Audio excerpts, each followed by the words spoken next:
बिस्मिल्लाहिर्रहमानिर्रहीम। अस्सलाम वालेकुम डियर स्टूडेंट्स।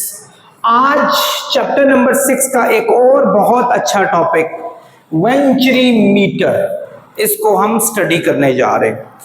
स्टूडेंट, इस चैप्टर का ये 7वां लेक्चर है और आई होप आप लेक्चर को एंजॉय करेंगे। मैंने टाइम को थोड़ा सा मौका गनीमत समझा और जल्द से जल्द एक वेंचुरी मीटर मैंने ड्रॉ भी कर लिया। This is venturi metre.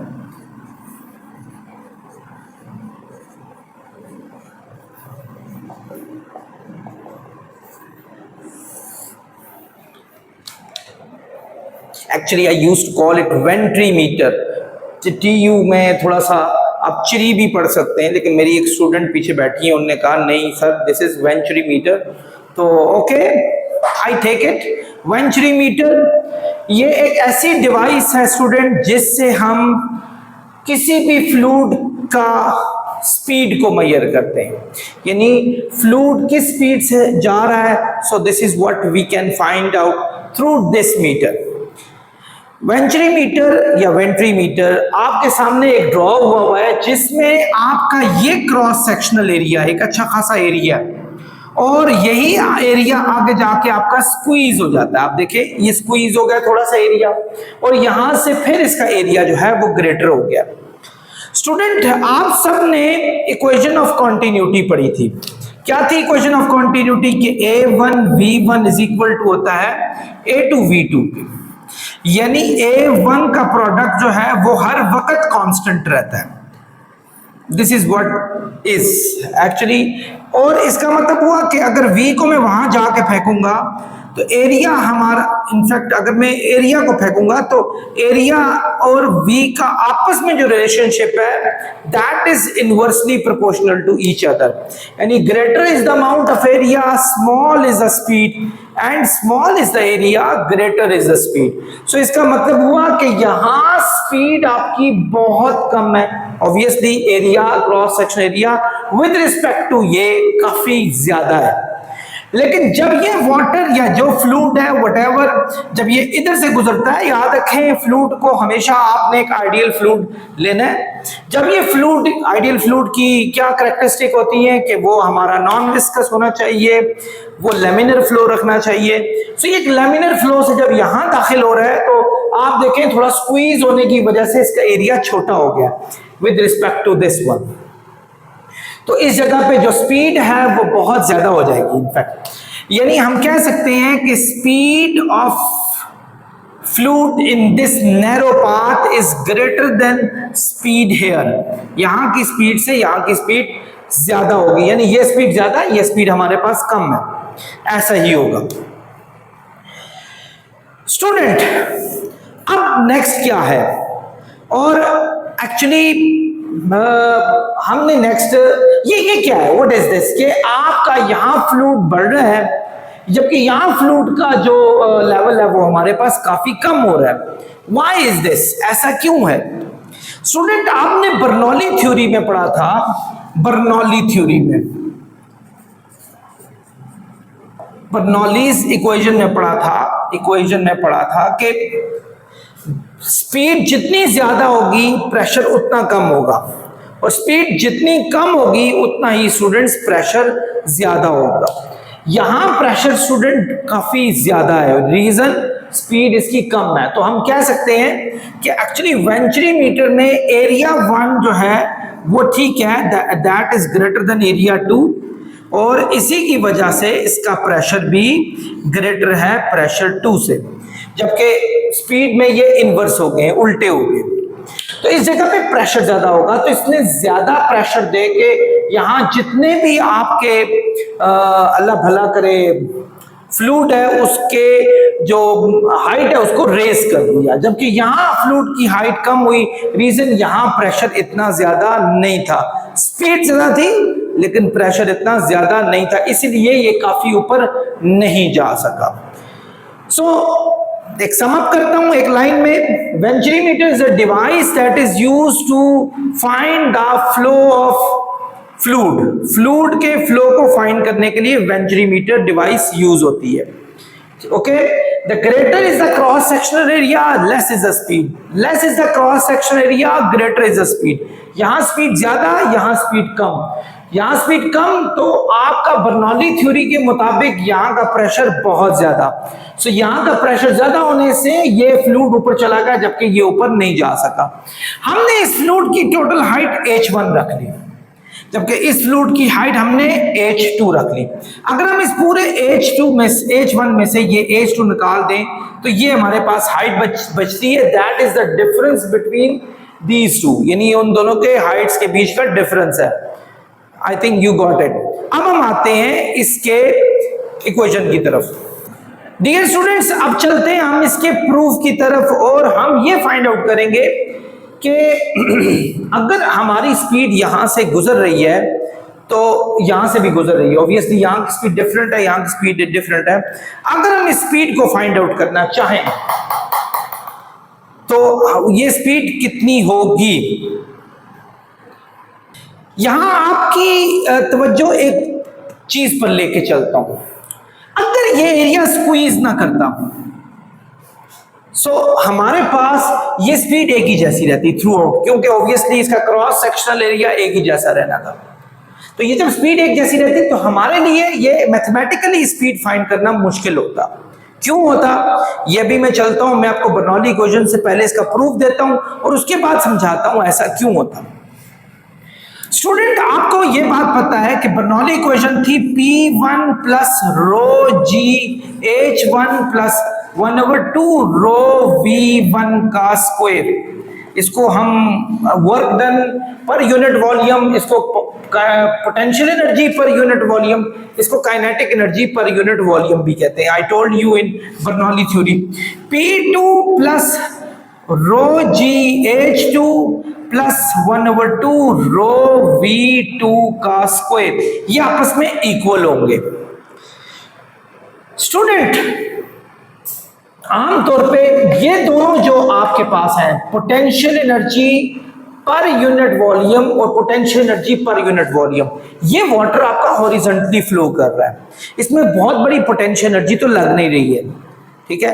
ये आपका वाटर यहां से वहां फ्लो कर रहा है, ये नियरली पोटेंशियल एनर्जीज आपकी जो है ना ये सेम हो जाएंगी, हम इनको कैंसिल आउट भी कर सकते हैं। दूसरा, H1 नियरली H2 के इक्वल होता है, तो ये हम ये कह सकते हैं कि एक्चुअली ये दोनों आपस में खत्म हो गए, तो हमारे पास P1 प्लस 1/2 रो V1 का square, P2 plus 1/2 rho V2 का स्क्वायर आएगा। ये दो क्यों कटे, क्योंकि एक्चुअली दोनों potential energy per unit volume same है। Potential energy actually because of the height होती है, जब हाइट की वजह से कोई फ्लूइड फ्लो कर रहा हो। सो चूंकि इन दोनों में तो हाइट इन्वॉल्व ही नहीं है, आपकी हॉरिजॉन्टल चीजों में चल रही है, तो नियरली हाइट सेम होने की वजह से हम दोनों को कैंसिल आउट कर देते हैं, तो हमारा नेट रिजल्ट ये आ जाएगा। अब आप ये बात जानते हैं यहां का प्रेशर ज्यादा है, pressure 1 is greater than pressure 2, ठीक है। हम यूं करते हैं, इस प्रेशर 2 जो कि वहां प्लस हो रहा है यहां जाके माइनस हो जाएगा, और ये प्लस हो रहा है इसको वहां जाके अगर शिफ्ट करें तो ये वहां जाके माइनस हाफ रो V1 का स्क्वायर हो जाएगा। स्टूडेंट, इसको चेंज इन प्रेशर भी कहा जा सकता है, यानी दोनों प्रेशर का डिफरेंस, यानी इसका और वो जो नैरो है उन दोनों के प्रेशर का डिफरेंस कितना है। So this is what you can see. अगर मैं 1/2 रो को कॉमन निकालूं तो बाकी बच जाएगा हमारे पास V2 का स्क्वायर माइनस V1 का स्क्वायर, ये हमारे पास आ गया। आई होप आप लोग समझ रहे होंगे। स्टूडेंट, ये चेंज इन प्रेशर है और ये V1 का स्क्वायर है, V1 is less than V2, और हमें फाइंड भी करनी है V1। हमें चूंकि एक्चुअल तो ट्यूब ये जिसमें से स्पीड फ्लूइड की स्पीड फाइंड करनी थी, ये तो हमने इसलिए किया ताकि हम एक स्पीड में चेंज पैदा करें, ताकि चेंज पैदा करने से जो प्रेशर क्रिएट होगा, प्रेशर चेंज होगा, उनके सॉल्यूशन से बर्नौली को लगाकर हम इसकी स्पीड को फाइंड आउट कर लें। आई होप आप समझ रहे होंगे। अगर हम ऐसा ना करते तो हम इस फॉर्मूले को अप्लाई ना कर सकते। तो इस फॉर्मूले को अप्लाई करके हमने एक्चुअली क्या किया, दोनों की साइड पे प्रेशर के डिफरेंस को क्रिएट किया, स्पीड के डिफरेंस को क्रिएट किया। यू हम V1 की वैल्यू को आराम से फाइंड आउट करेंगे। We are not concern about V2 के बारे में कंसर्न की हमें जरूरत ही नहीं है। हम एक काम कर लेते हैं, इसको नंबर 1 का नाम दे दें। आप लोगों ने एक चीज पढ़ी हुई है, वो ये थी कि इक्वेशन ऑफ कॉन्टिन्यूटी कि A1V1 इज इक्वल टू होता है A2V2 के। ये मैंने ऐसा क्यों लिखा, इसलिए लिखा कि मैं V2 की वैल्यू इसमें लगाकर V2 से हमेशा के लिए जान छुड़वा दूंगा आपकी। A2 यहां मल्टीप्लाई हो रहा है, यहां जाके क्या हो जाएगा, डिवाइड हो जाएगा, और V2 की वैल्यू स्टूडेंट हमारे पास आ जाएगी A1V1 ओवर A2। स्टूडेंट क्या करेंगे, इसकी वैल्यू को इसमें फिक्स कर देंगे और उसके बाद देखते हैं क्या आंसर आता है। अपने जूनियर लेवल पे यानी 9th लेवल पे आप लोगों ने एक चीज पढ़ी थी कि जो प्रेशर होता है फ्लूइड का जो प्रेशर होता है वो होता है रो जी एच के। इनफैक्ट ये चैप्टर जब मैंने स्टार्ट कराया था तो मैंने उसके पहले लेक्चर में आपको ये फॉर्मूला प्रूव भी करवाया था। तो ये भी हमारे पास है और ये भी हमारे पास है। इसको नंबर 1 रोमन नंबर में कर लें, इसको नंबर 2 रोमन नंबर में कर लें, और इन दोनों वैल्यूज को हम उठाकर इसमें डाल देते हैं और इसमें डाल देते हैं। Student what is this, change in pressure. जिस जगह पर हम लगाएंगे rho g h 1/2, this is rho. V2 की जगह पर लगाएंगे A1V1 ओवर A2, A1 इसकी जगह पर A1V1 ओवर A2 और इसका स्क्वायर ले लेंगे -V1 का स्क्वायर। ये आ गया स्टूडेंट्स आपके पास। अब आप जानते हैं मैथमेटिकली A1 का स्क्वायर क्या होता है, A1 का स्क्वायर, V1 का स्क्वायर क्या होता है, V1 का स्क्वायर, और ये A2 का स्क्वायर है। सो हमारे पास वैसे ये डेंसिटी सब में से कॉमन निकली हुई है, ये यहाँ मल्टीप्लाई हो रही है, यहाँ जाके डिवाइड हो जाएगी और ये भी आपस में क्या हो जाएंगे, कैंसिल आउट हो जाएंगे। यूं हमारे पास स्टूडेंट्स क्या आएगा कि GH is equal to, in fact 2 divide हो रहा है, यहां जाके मल्टीप्लाई होगा, 2GH is equal to A1 का स्क्वायर V1 का स्क्वायर ओवर A2 का स्क्वायर माइनस V1 का स्क्वायर। स्टूडेंट अगर चाहें तो इन दोनों में से V1 का स्क्वायर आप कॉमन भी निकाल सकते हैं और निकालेंगे। रीजन ये कि हमें V1 की वैल्यू चाहिए। ये हमारे पास 2GH है। जब आप इसको कॉमन निकालेंगे V1 के स्क्वायर को, यहां बच जाएगा A1 का स्क्वायर ओवर A2 का स्क्वायर -1, ये आ जाएगा स्टूडेंट्स। स्टूडेंट एक बेहतर काम ये होता है कि आप इनका ले लें एलसीएम।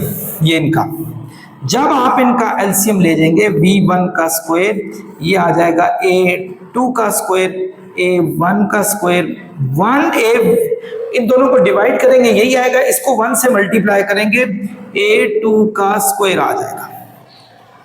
ये हमारे पास स्टूडेंट आ गया।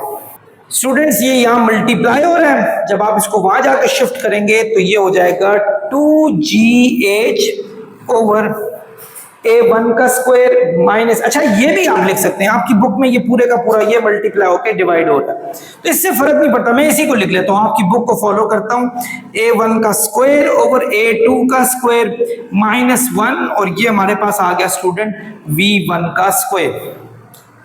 स्टूडेंट्स जब हम V1 की वैल्यू फाइंड करेंगे तो क्या करेंगे, taking square root on both side, इस साइड पे भी स्क्वायर रूट डालें और इस साइड पे, ये तो कट जाएगा, V1 आ जाएगा square root of 2GH over A1 का स्क्वायर ओवर A2 का स्क्वायर -1। ये हमारे पास स्पीड आ गई किसकी, इधर से जो फ्लूइड आपका फ्लो कर रहा है उसकी आ गई।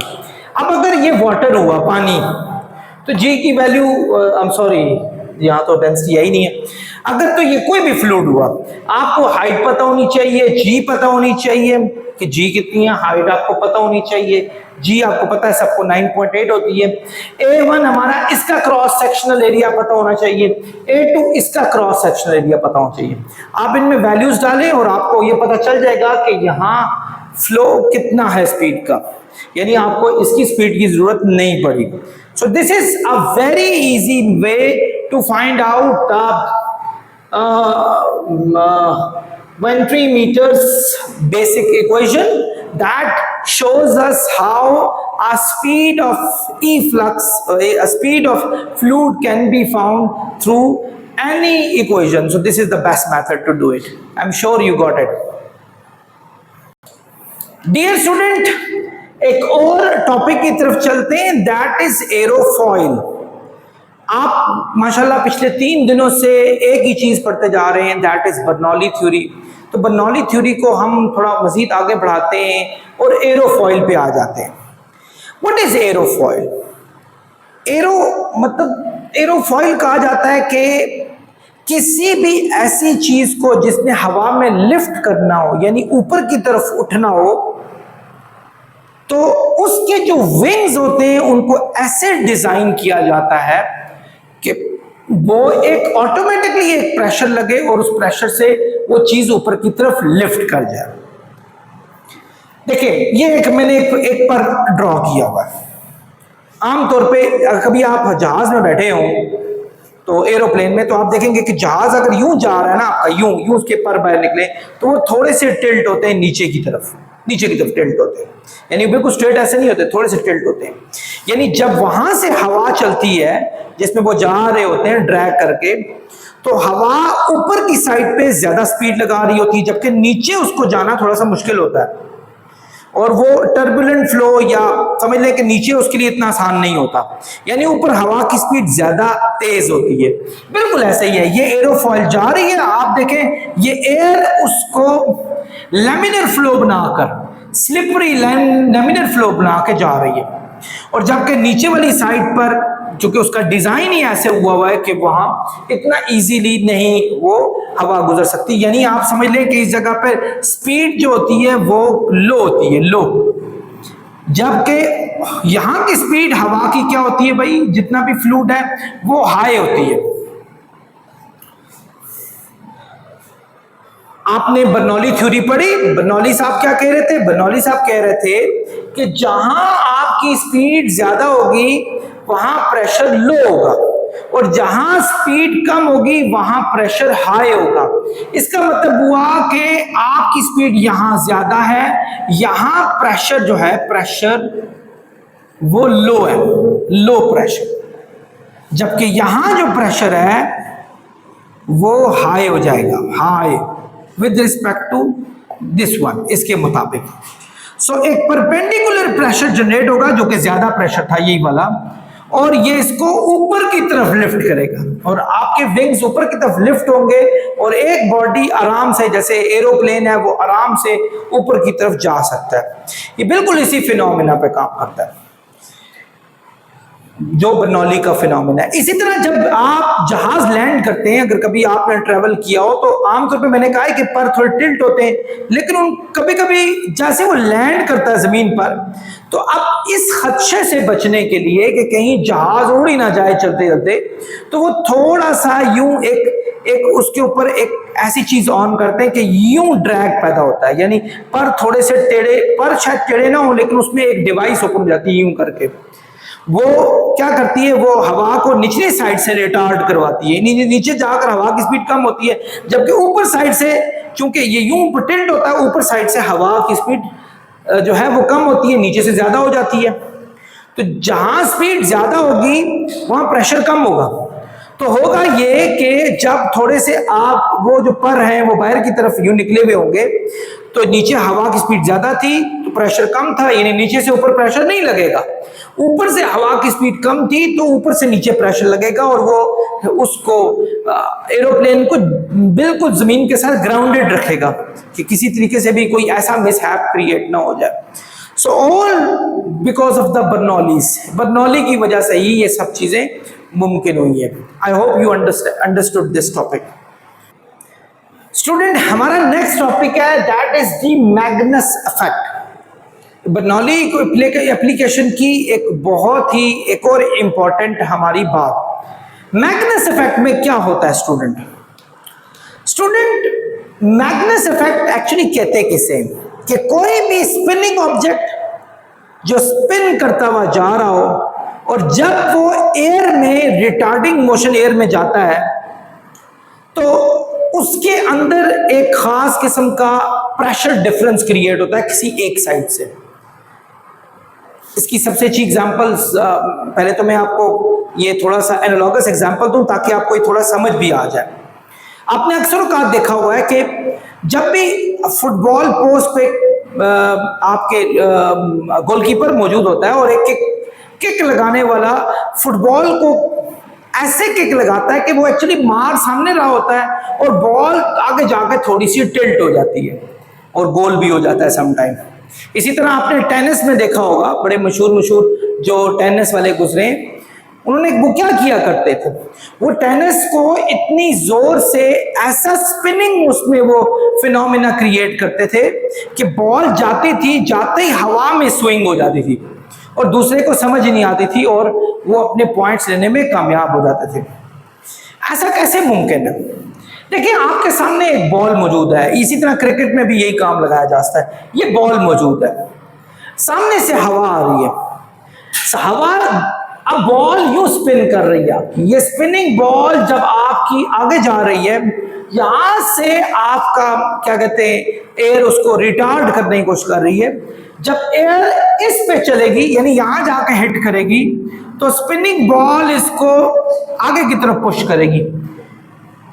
यानी अगर हम रिलेटिव स्पीड को देखें तो इसकी स्पीड कम हो जाएगी क्योंकि ये इसको जाकर टच हुई और इस बॉल ने इसको दोबारा जर्क से आगे की तरफ हवा को कर दिया। नतीजा हवा इतनी आसानी से यहां से ट्रेवल नहीं कर सकी। लेकिन उसके मुकाबले में जब ये एयर इधर जाकर टकराएगी तो ये बॉल भी ऑलरेडी इसी साइड पे मूव कर रही है, इसी साइड पे, तो एयर भी चूंकि उसी साइड पे मूव कर रही है, बॉल भी उसी साइड पे मूव कर रही है, तो दोनों जब अलोंग द साइड मूव कर रहे हैं एक ही साइड पर, तो इसको किसी किस्म की रुकावट नहीं फील होगी। नतीजा यहां एयर की स्पीड आपके पास ज्यादा हो जाएगी तो यहां एयर की स्पीड कम हो जाएगी। क्यों कम हुई? क्योंकि यहां से बॉल उसको रिटार्ड कर दी, एयर आ रही है, बॉल रिटार्ड कर रही है, लेकिन यहां बॉल भी जा रही है इस साइड पर और एयर भी इस साइड पर जा रही है। इसका मतलब है यहां एयर की स्पीड ज्यादा है, तो यहां हुई स्पीड हाई, तो ऑब्वियसली यहां स्पीड हमारे पास क्या हो गई, लो हो गई। स्पीड हाई हो, प्रेशर क्या होता है स्टूडेंट, लो होता है, लेकिन यहां प्रेशर, तो प्रेशर इधर हाई हो गया, यहां प्रेशर हमारा लो हो गया।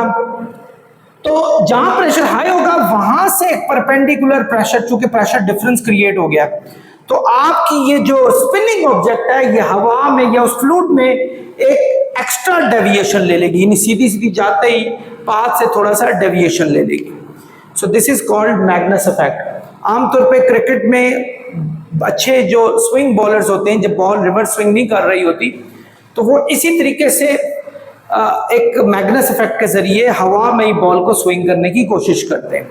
आपके फुटबॉल की मैंने एग्जांपल दी, इसी तरह आपने देखा कि इवन वॉलीबॉल में इसकी एग्जांपल लग सकती है, और सबसे बढ़ के टेनिस में तो सीधा सीधा शॉट्स अक्सर में देखा गया कि वो हवा में ही डेविएट कर जाते हैं। This is just because of Magnus effect. और मैग्नस इफेक्ट क्यों होता है? दिस इज बर्नौली ने जो हमारे पास लॉ पेश किया था, तो एग्जैक्टली कि जहां प्रेशर हाई होगा वहां स्पीड लो होगी, उसी फिनोमेना को यहां यूज करके आप ये इसको भी समझ सकते हैं। आई होप स्टूडेंट आप लोगों ने लेक्चर को एंजॉय किया होगा। तो लेक्चर नंबर 7 जो कि सेकंड लास्ट लेक्चर है इस चैप्टर का, आपसे इजाजत चाहूंगा। इंशाल्लाह नेक्स्ट लेक्चर तक फिर मिलते हैं। खुदा हाफिज।